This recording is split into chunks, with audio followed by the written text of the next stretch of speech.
Some viewers may find the following video disturbing. Viewer discretion is advised.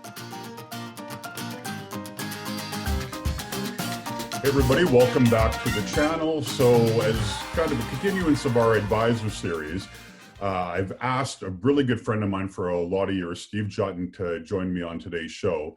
Steve is a very unique financial planner, somebody that I probably came across about 8 or 9 years ago. I met him through another client, and somebody who personifies what I think is important as it relates to kind of client engagement, client service, and doing things different than the norm. And so, as always, these are not presentations or conversations of which we're inviting you to be a bit of a voyeur, watch us have a conversation. Steve and I normally will sit down for lunch, 5 or 6 times a year, and the 1 hour lunch normally goes to 2 or 3 hours simply because we start digging into the mechanics of how we do what we do and stand out. So without further ado, Steve, welcome to the channel. Thanks, Chris. Good to see you as always. I'm going to kind of jump right into it because your model is unique, and we've had, wealth advisors and investment advisors, financial planners on here that are from traditional models, right? They're with big firms and so on. And your model is a little bit different. And when you and I first met, it took a bit of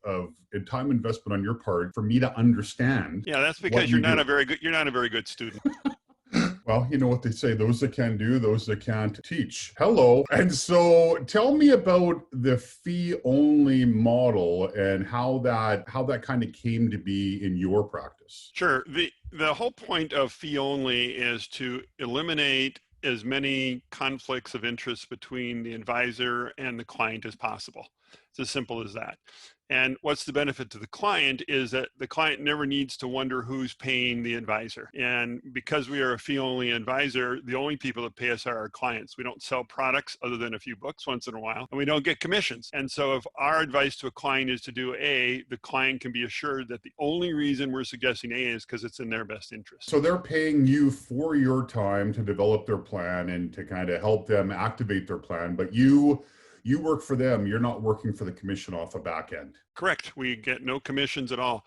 So the term you've probably heard is fiduciary, right? And we are a fee-only fiduciary, meaning everything we do is in the client's best interest. We have a legal responsibility to do it that way. Okay, and so you're governed to make sure that you're not, taking care of your clients and taking care of yourself. The clients have to come first, like legally, I guess. Right, exactly right. And that's disclosed, and the number of advisors that are fee only is relatively small. Now that's not to say that there aren't good advisors who follow some other model. We just prefer this, and I've always preferred this because it's cleaner and simpler, and I can look a client in the eye and say, this is for your best interest, please do this. And it keeps it clean and stresses the benefit to the client that way. And so did you start off this way or did you kind of do something different and then transition? Like, I know that you came into this industry. This isn't the only industry that you've been in your work life. I mean, you were were you in the actuary space or consulting space? Yes, I was in the generically called employee benefits consulting space for a long time.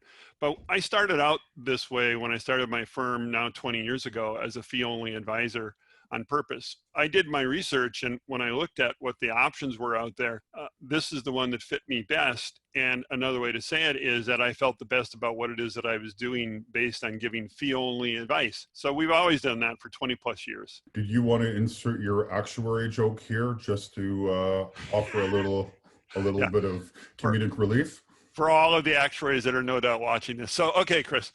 Do you know the difference between an introverted actuary and an extroverted actuary? Why, no, Steve, I don't. What is it? The extroverted actuary looks at your shoes when he or she talks to you. That's so terrible, yet I use it all the time because I swap that in for accountants too. Yeah. Accountants are just, not that much different. How much time do we have, or should we do a separate one on my whole shtick about actuaries and accountants? But we'll do that another time. Yeah, let's save that. We'll know by the vote ups on this video how much people want to hear more of your humor. And so you said that, it's a minority of people that do fee only. And so how many are there? Like if we're thinking of the Bank of America and the Morgan Stanleys and the Raymond James and all those, would fee only be 10% of the market, 1% of the market, 25%? Like how many actually choose that path? The number is somewhere around 10 to 15%. And is there like an association or something where those people hang out? Like it seems like a lot of independence. There is a lot of independence, and the club is relatively small, and there isn't a club of fee-only advisors. There are subsets. So you can belong to a professional organization, and then there are some smaller groups, some smaller network groups that are fee-only advisors. But this doesn't mean that the advisors are necessarily very, very small. There are many advisors that manage in the billions of dollars that are fee only. One of my mentors in Bellevue, where I used to work, a guy by the name of Bill Schulteis, he and his partners are fee only, and they're closing in on $1 billion of assets under management. So it's not just the small firm like we are. There are many fee only advisors that are in very large organizations as well. The difference is always just how they are paid. And if anybody ever wonders if they're talking to an advisor, there's two questions to ask. Just say, how are you paid, and are you a fiduciary? And the answer to those should be fairly straightforward. How I get paid is something on the order of only my clients pay me. We don't take commissions or sell products.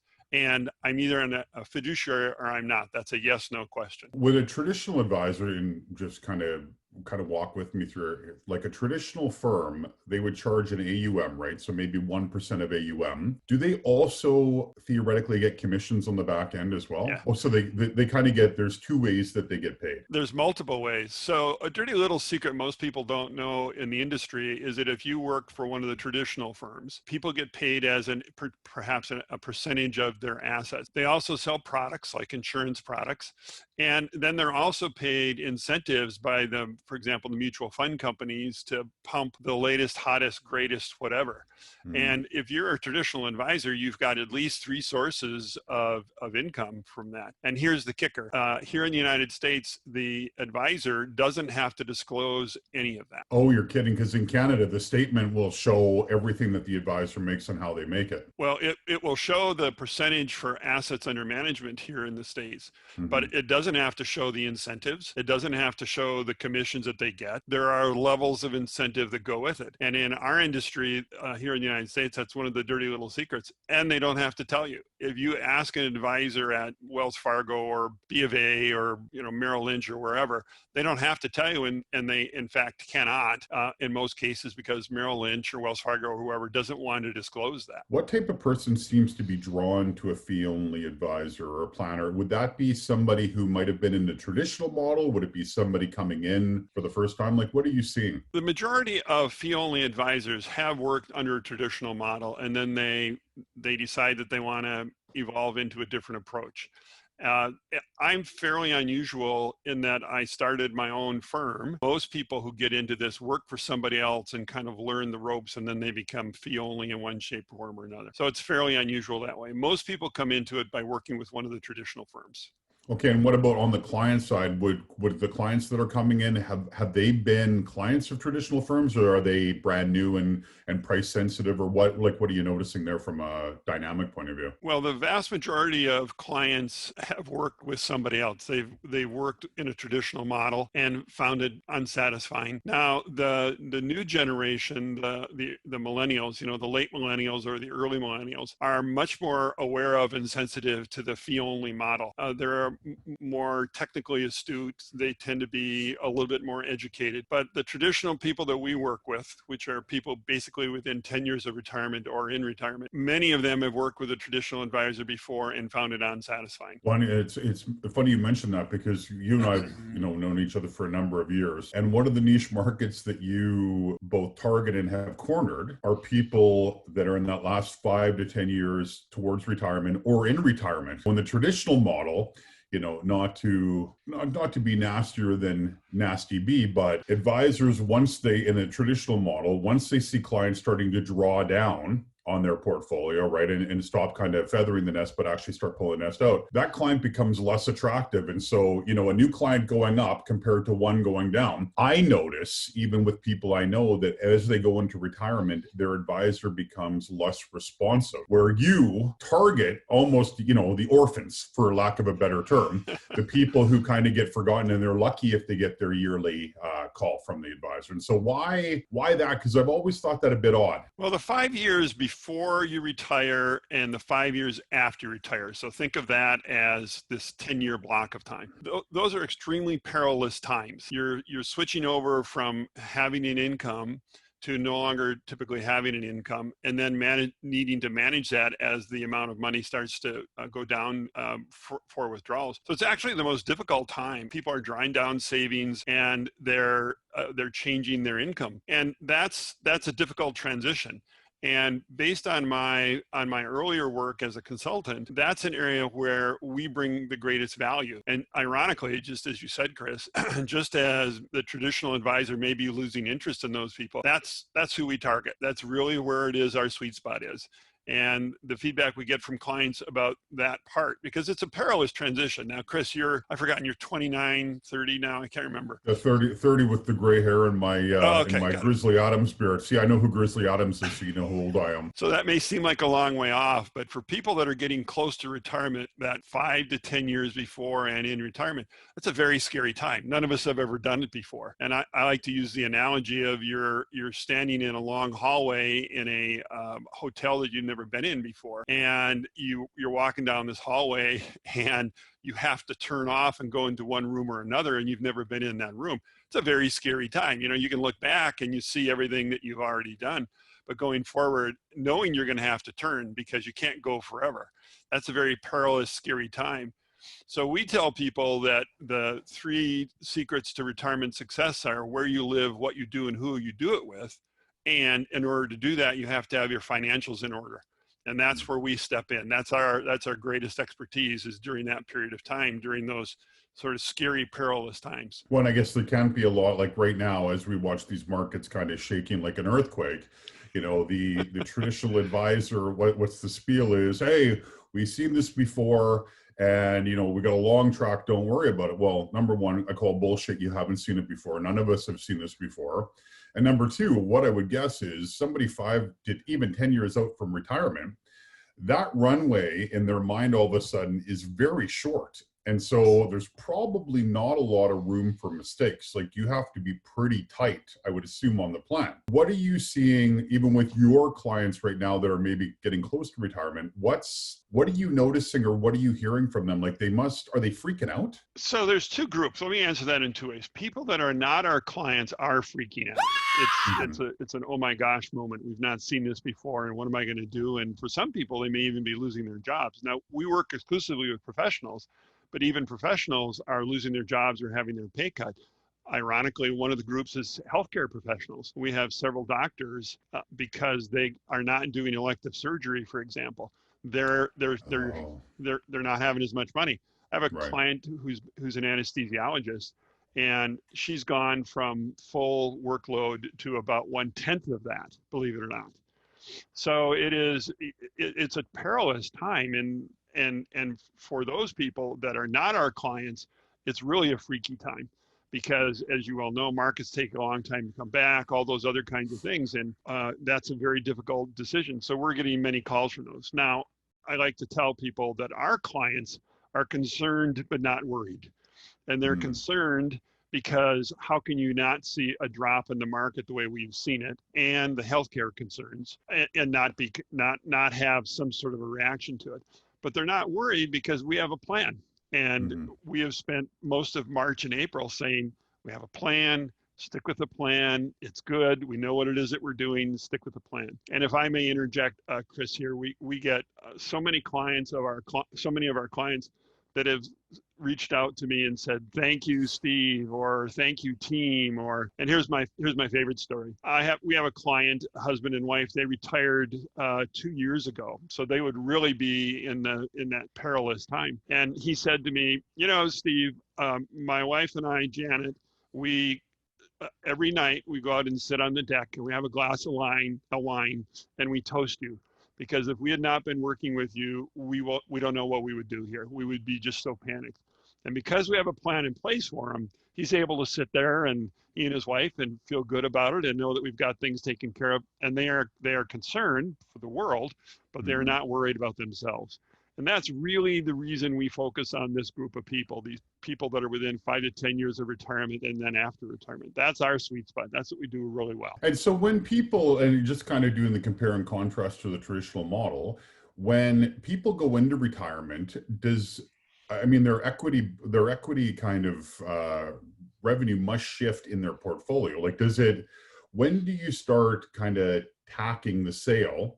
Is it 5 years out, 10 years out? Like, and then as soon as they retire, what happens? Because I think a lot of people, like I'm 25 years out from retirement, let's say. And so I'm curious, like, I know that adjustments have to happen the 10 or 5 years before, right? Maybe your equity, ratio comes down or whatever.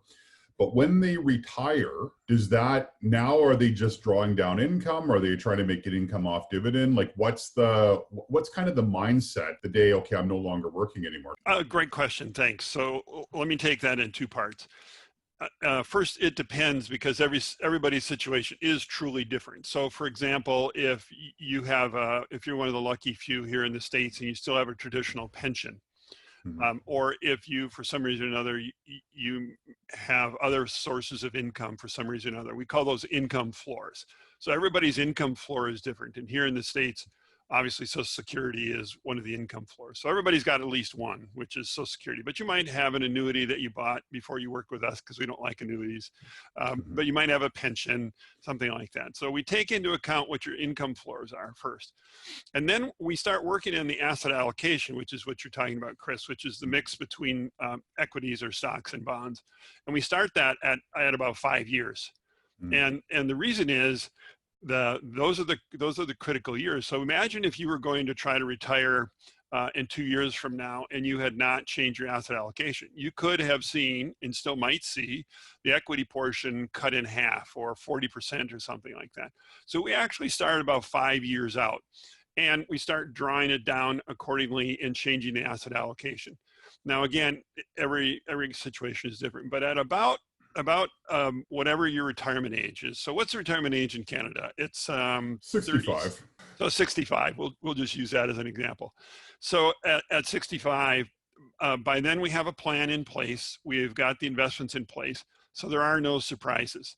And in general, our approach to it is what is called time segments. The most critical period of time, Chris, is the 10 years after you retire. And think about that for a moment. You can absorb any kind of a downturn in the market later on when you're 70 or 80 or whatever. But those critical first 10 years between 65 and 75, we have to protect you from having to sell any equities at that point. And so our model is based on these time segments. So you have segment 1, 2, 3, 4, 5, and we invest those segments differently for you. So the first segment is cash. The second segment is a bond ladder or some sort of an arrangement in that regard, so that you know what your income is going to be for roughly 10 years. And then the next segment could be a little bit more aggressive mix, all the way out until the last segment that is going to be something like a 70% stocks. So we don't think of it as one portfolio. We think of it in terms of 5 portfolios that we arrange differently. Does that make sense?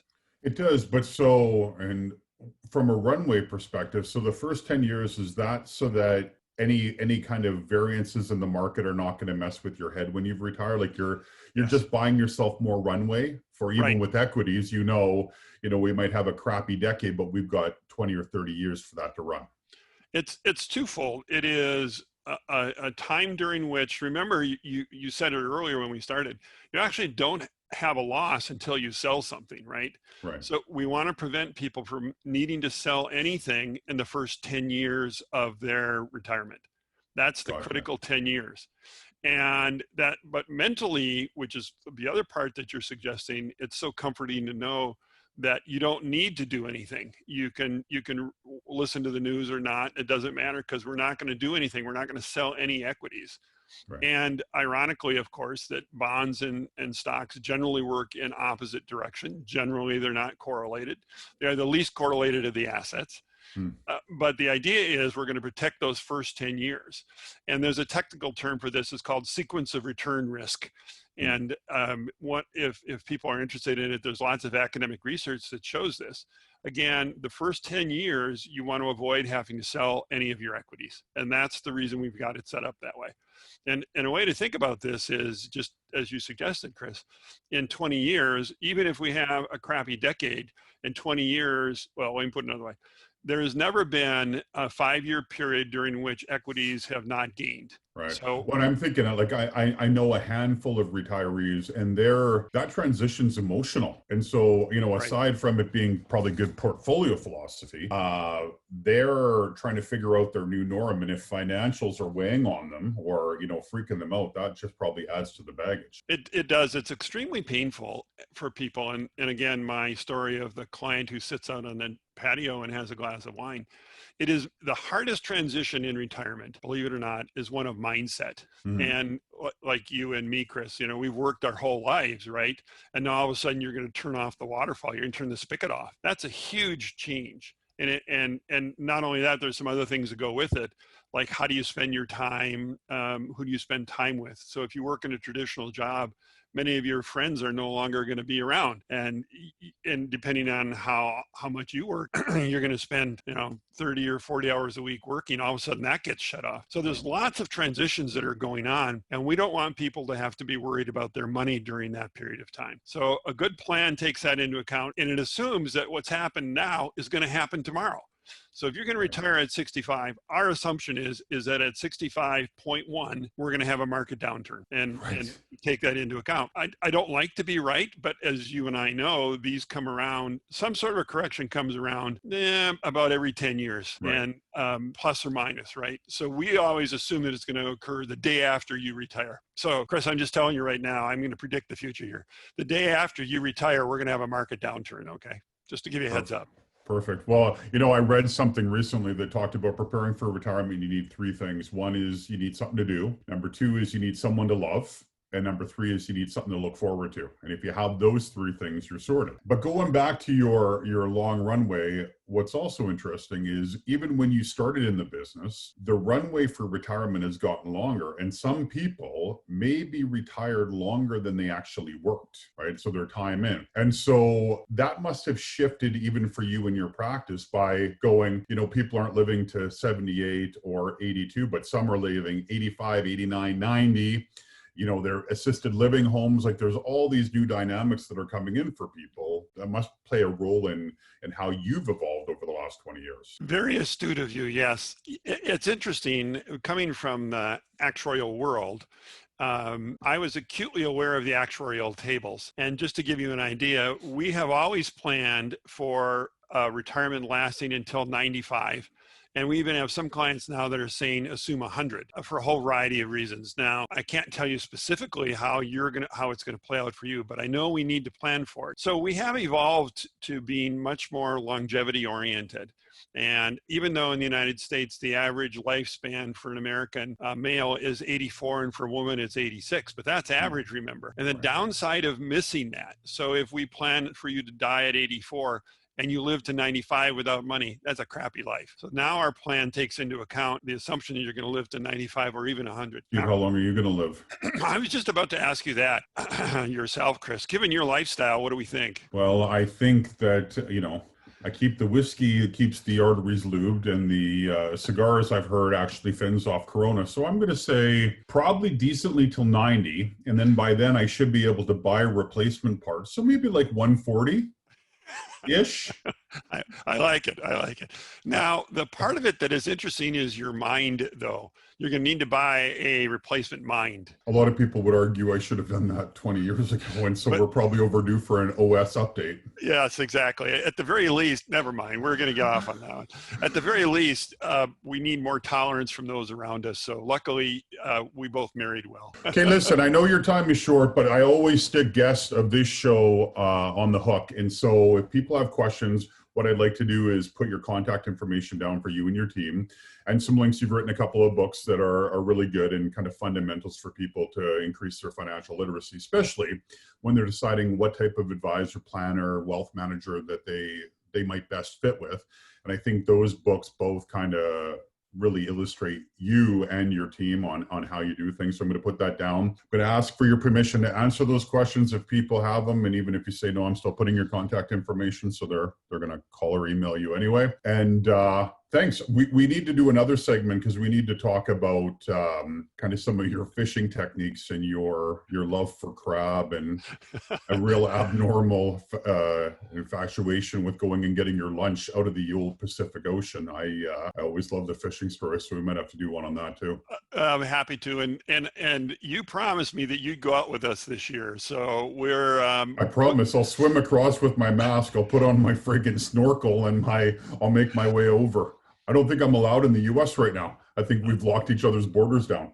Yeah, unfortunately, but that too will change, and you're invited anytime to go fishing with us. We have a great time with it. And Chris, let me say thank you very much for having me on here. It's been a great conversation. I just feel like we're just getting started. There's so much more to talk about, but can I say 3 last points? You know what? You can say 4 because I'm Christian. So we work with professionals who are within that 10-year period, 10 years before retirement and 10 years after retirement. Mm-hmm. And the reason is that that's a very perilous time. And just as we've talked about during this call, there's financial issues that are going on. There's also emotional and intellectual and social issues that are going on. So it's a very perilous time. And just about the time that a traditional advisor is starting to lose interest in a client is the time that we're starting to pick them up. And because we're fee-only advisors, you never have to worry about us selling you anything or getting commissions. We work only for the individual client. And that's what we really love to do. So my comment at the last time is, as people see a market downturn like this, keep in mind that during that period of time, you need to have a plan. You need to be working the plan. And that's where we really are at our best, is helping you develop a plan and then stay with the plan. Because it's a crazy time out there. How about that for an obvious statement, right? Well, crazy, and it doesn't look like it's going to get less crazy anytime soon. So it's best to get your house in order and then be on top of the wave rather than getting run over by it. Instead of being overwhelmed. So thanks, Chris. Always good to talk to you. And please let me know whatever I can do to help and pay you back. Okay, big guy? I appreciate it. So everyone, thank you for watching. If you have any comments, you can put them in below. I'm going to put Steve's information, his contact information, a little information on his company. I'm going to put links to his 2 books that I very heavily recommend. Thanks for watching, and we'll see you in the next video. Remember, gladiators eat first, so get after it. See you next time.